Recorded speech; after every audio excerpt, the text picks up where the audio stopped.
Dr. Peter Glidden, your steadfast advocate for health. Thanks for your time. It's November, and in the United States, that means it's Alzheimer's Awareness Month. Well, here's what I'm aware of concerning Alzheimer's disease. These data from the Alzheimer's Association of America, that's alz.org.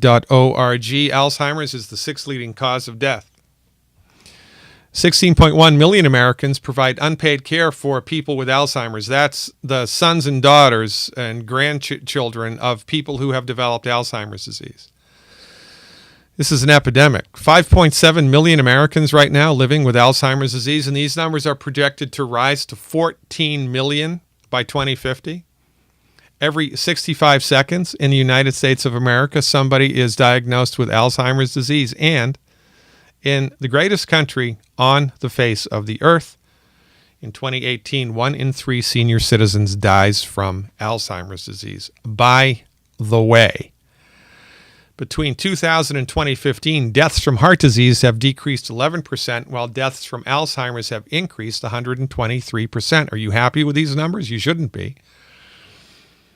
There is a solution. There's a reason why Alzheimer's is rising like this, and it's not because of underreporting 100 years ago. This is a phenomenon of the modern age.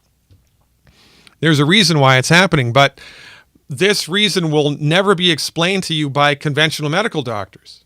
Your medical doctor may be the nicest person God ever created, but your medical doctor doesn't know what's best for you. They only know what they've been trained in, and what they've been trained in is one specific type of medicine that's called allopathic reductionistic, pharmaceutical centrist, MD-directed medicine, which is fantastic for trauma care, surgery, a handful of infectious diseases. But while the medical doctors, the MDs, have had exclusive control since 1912, by the way, over the development and the delivery of medicine, Alzheimer's has become a runaway train. It happened on their watch. And if you are waiting for the MDs to come up with a solution to the Alzheimer's problem, you're going to be waiting a long time. It's a fool's errand. It happened on their watch. There are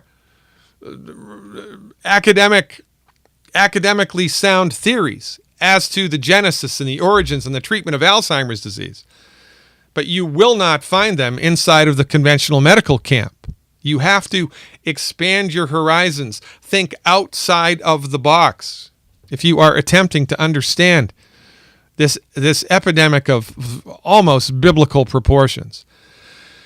I've put together a video tutorial, a webinar tutorial, which walks you through the presumptive cause and treatment for Alzheimer's and dementia from the naturopathic point of view. You need to learn this information. You're not going to learn it from your MD. This is why I've put it together. Click on the link embedded in this video. It will take you to a sales page which shows you what I'm offering for $9.99. You can have access to cutting-edge naturopathic information regarding the origins and treatment for Alzheimer's disease, for goodness sakes. You need to look outside of the box of conventional medicine for solutions here. Otherwise, your prospects are pretty grim. For goodness sakes. For the cost of a double frappe cappuccino, you're going to get access to information that could potentially save lives. Educate yourself, ladies and gentlemen. Let me give you a guided tour of the undiscovered country of science-based, clinically verified naturopathic medicine. You're going to love what I have to say, and quite frankly, your head's going to explode a number of times. I'm going to tell you the foods that you need to eat to have optimal brain health. I'm going to tell you the pharmaceutical medication class of medications you should stop immediately, which will dramatically increase or decrease your chances of getting dementia or Alzheimer's disease. There's a lot to learn here, and all of it is inside of the zone of, I didn't know that. So click on the link, educate yourself, and take a stand for optimal mental health. I am your steadfast advocate for health, Dr. Peter Glidden. Thanks for your time. See you around campus.